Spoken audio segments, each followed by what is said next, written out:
மற்றொரு அண்மை செய்தியாக பார்த்துக் கொண்டிருக்கிறோம். சென்னை தலைவாசல் பகுதியில் மாணவர்கள் போராட்டத்தில் ஈடுபட்டிருக்கிறார்கள். கூடுதல் விவரங்களோடு இணைகிறார் செய்தியாளர் சரவணன். சரவணன், வணக்கம். என்ன நடந்தது? விவரங்களை வழங்கலாம். உள்ள கிழக்கு ராஜாபாளையம் அரசு உயர்நிலைப் பள்ளியில் பணியாற்றி வரும் கணினி ஆசிரியர் ஜெயபிரகாஷ் பள்ளி மாணவர்களை கால் அழுத்திவிட சொல்லி ஆழ்ந்த உறக்கத்தில் இருக்கும் வீடியோ நேற்று வெளியானது.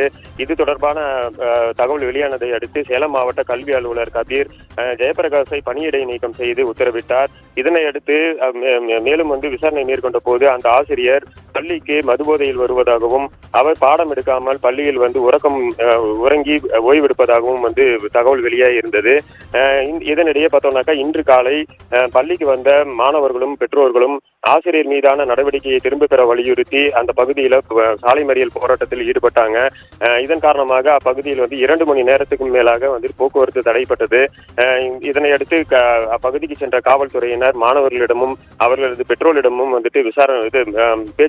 சமாதான பேச்சுவார்த்தை நடத்தி மறியல் போராட்டத்தை விலக்க வைத்தனார்கள்.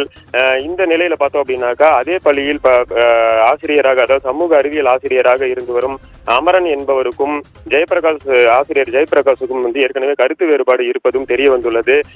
தற்போது அந்த ஆசிரியர், அதாவது அமரன் என்ற ஆசிரியர் மருத்துவ விடுப்பில் உள்ளார். இவர் ஏற்கனவே அக்டோபர் மாதம் இந்த வீடியோவை எடுத்திருப்பதாகவும் இந்த விடுப்பை பயன்படுத்தி இதை சமூக வலைதளங்களில் பரப்பியதாகவும் தெரிய வந்துள்ளது. இந்த வீடியோவை எடுத்து சமூக வலைதளங்களில் பரப்பிய அந்த அமரன் என்ற ஆசிரியர் மீதும் துறை ரீதியான நடவடிக்கை எடுப்பதற்காக மாவட்ட கல்வி அலுவலர்கள் ஆலோசனை நடத்தி வருகிறார்கள். சாரா, விவரங்களுக்கு நன்றி சரவணன்.